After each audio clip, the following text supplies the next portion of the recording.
Uttar Pradesh BTC DElEd के form के संबंध में महत्वपूर्ण वीडियो है। इस वीडियो के माध्यम से आपको यूपी डीएलएड की जो है संपूर्ण जानकारी दी जाएगी। सत्र 2021 में किस तरीके से आपके आवेदन फॉर्म निकलेंगे, कब निकलेंगे और कैसे आपको इनको फिल करना है, और इसमें एडमिशन का प्रोसेस क्या होता है, किस तरीके से फीस होती है, और बीएड के यदि बीटीसी से तुलना की जाए अर्थात डीएलएड से तुलना की जाए तो कहाँ आपको जो है लाभ मिल जाता है और कहाँ आपको जो है हानि होगी। तो ये पूरा का पूरा इस वीडियो के माध्यम से डिस्कस किया गया है। 7-8 मिनट की आपके लिए वीडियो है, तो वॉच टाइम जो है इसका अच्छा रखें और पूरा देखें। यहाँ पर यदि बात की जाए इसके ऑनलाइन आवेदन के संबंध में तो देखिएगा, परीक्षा नियामक प्राधिकरण के द्वारा जो है यहाँ पर शासन को प्रस्ताव भेजा गया है कि इस बार जो है सत्र आपका डीएलएड का होगा। 2020 का जो सत्र था वो रद्द करना पड़ा था कोविड-19 की महामारी के चलते, लेकिन 2021 में इसका सत्र जो है वो होगा। और इसके लिए आयोग को जो नोटिस दिया गया है, जिसमें सरकार ने अपना जो प्रस्ताव जो है परीक्षा नियामक प्राधिकरण ने सरकार के लिए भेजा है कि इस बार का जो सत्र है लगभग यहाँ पर 2,10,000 सीटें होती हैं बीटीसी के लिए।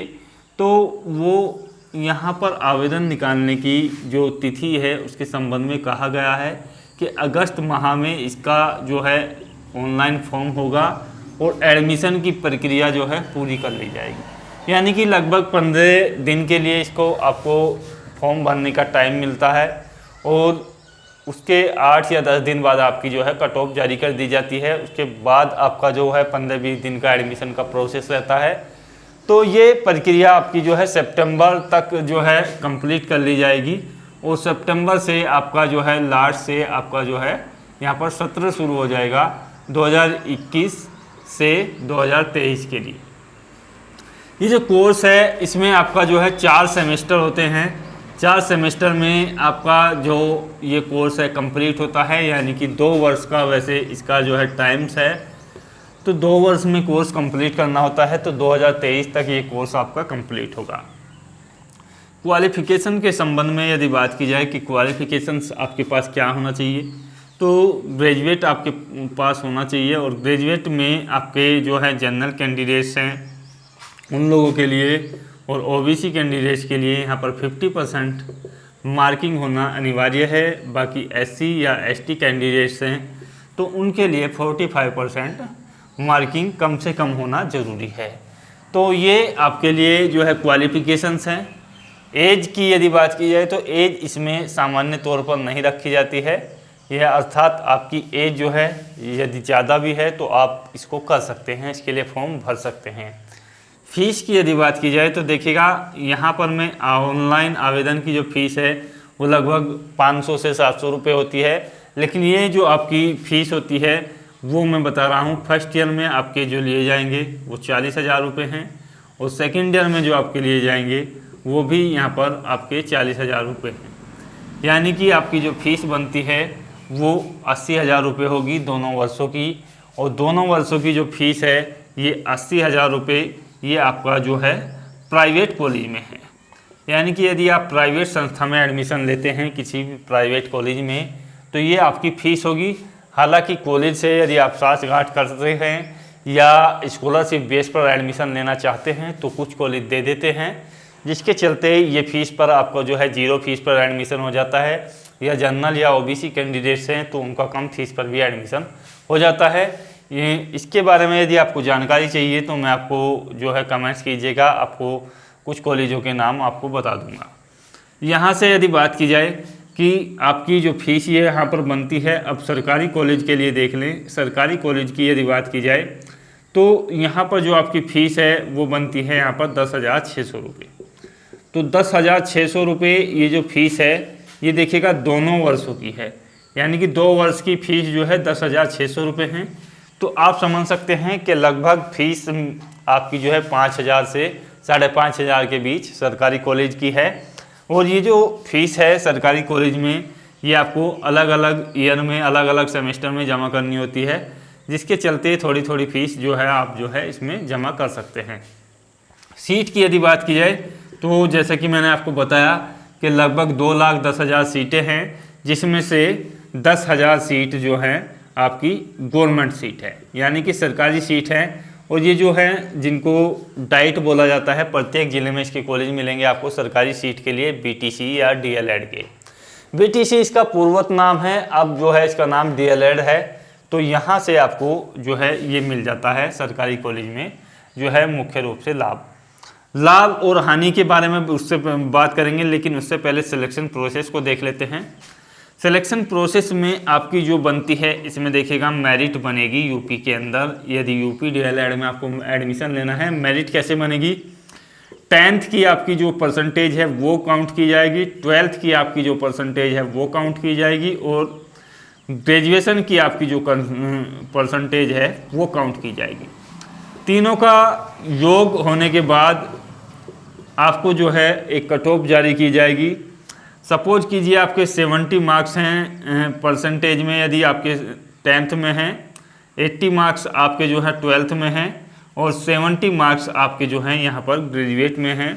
तो आपकी जो मार्किंग है वो देखिएगा यहाँ पर रखी जाएगी 220 अंक, यानी कि आपको 300 में से 220 अंक यहाँ पर जारी किए जाएंगे। इस तरीके से आपकी कट ऑफ बनेगी।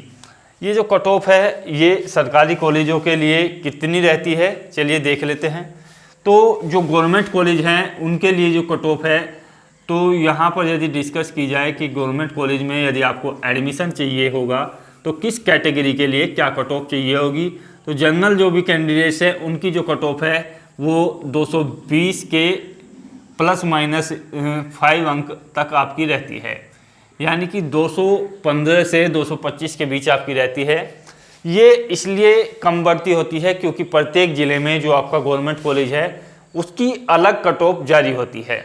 ऐसा नहीं है कि सभी सरकारी सीटों की जो कट ऑफ है वो समान रहेगी। तो किसी कॉलेज की कट ऑफ ज़्यादा होती है, किसी कॉलेज की कम होती है। जहाँ जिस तरीके के छात्र होते हैं उसी तरीके की कट ऑफ जो है घटती बढ़ती रहती है। ओबीसी कैंडिडेट्स की यदि बात की जाए तो देखिएगा, जैसा मैंने आपको बताया 300 में से कट ऑफ आपकी बनेगी, 100 अंक 10वीं के, 100 अंक 12वीं के, 100 अंक आपके ग्रेजुएट के।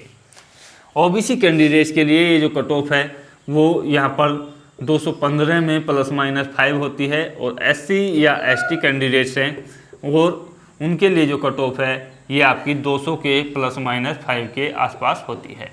महिला कैंडिडेट्स की यदि कट ऑफ की बात की जाए तो महिला कैंडिडेट्स के लिए कट ऑफ भी आपकी 200 से ±5 के आसपास आपकी बनती है। हालांकि पिछले कई वर्षों में ये कट ऑफ ज़्यादा हाई रहती थी, लेकिन जब से बीएड में जो है प्राइमरी को लागू किया गया है, अर्थात प्राइमरी टीचर्स के लिए बीएड कैंडिडेट्स योग्य हो गए हैं, तब से ये जो कट ऑफ है ये थोड़ा कम हो गई है। तो यहाँ पर यदि बात की जाए तो 2020 में आपका सत्र आपका नहीं हुआ था डीएलएड का। अब 2021 के लिए इसके एडमिशन के फॉर्म निश्चित आएंगे, तो उससे आप जो है घबराइएगा मत। बीएड से यदि इसकी कंपेयर की जाए तो देखिएगा, बीएड में यदि यहाँ पर हमारा मुख्य ध्येय होता है जॉब के लिए, तो प्राइमरी टीचर्स के लिए आप जो है योग्य होते हो, जूनियर टीचर्स के लिए आप योग्य हो यदि आपने बीएड किया है, टीजीटी के लिए आप योग्य हो, पीजीटी के लिए आप योग्य हो। यहाँ पर यदि बात की जाए कि अदर जो आपकी पोस्ट निकलती हैं उसमें भी ये, जैसे आपका बीईओ पोस्ट है या प्रधानाचार्य की पोस्ट है या कुछ अन्य पोस्ट हैं, उनमें भी इस तरीके की बीएड के लिए मान्यता रखी जाती है। यदि बात की जाए डीएलएड की, तो डीएलएड में जो है ज़्यादा चांसेस रहते हैं प्राइमरी टीचर्स के लिए, और पहले मुख्य रूप से कुछ स्टेट्स में अभी भी ये है कि प्राइमरी में केवल और केवल डीएलएड वाले ही अप्लाई कर सकते हैं, वो बीएड वालों को मौका नहीं देते हैं। यहाँ पर यदि बात की जाए कि आप जो है जूनियर में भी अप्लाई कर सकते हो, लेकिन टीजीटी या पीजीटी में ये जो आपके कैंडिडेट्स हैं डीएलएड वाले वो अप्लाई नहीं कर सकते हैं। अदर पोस्ट के लिए भी इनकी जो क्वालिफिकेशंस है वो 1 या 2 पोस्ट को छोड़ करके ज़्यादातर में नहीं मांगी जाती है, बीएड को इसमें ज़्यादातर मांगा जाता है। तो यहाँ थोड़ा सा लाभ में दिखता है बीएड का पार्ट। यदि आप बीएड करना यूपी के अंदर हो तो बीएड करना डीएलएड के मुकाबले जो है ज़्यादा बेहतर रहेगा। तो यदि आपने बीएड का फॉर्म नहीं भरा है तो आप जो है डीएलएड भी कर सकते हैं, कोई दिक्कत नहीं है। क्योंकि सबसे ज़्यादा जो वैकेंसीज हैं वो आपकी प्राइमरी टीचर्स के अंतर्गत आती है। आशा करता हूँ वीडियो के माध्यम से आपको जो है बेहतर जानकारी मिली होगी। कोई कंफ्यूजन है तो बताइएगा। जय हिंद, धन्यवाद, जय भारत।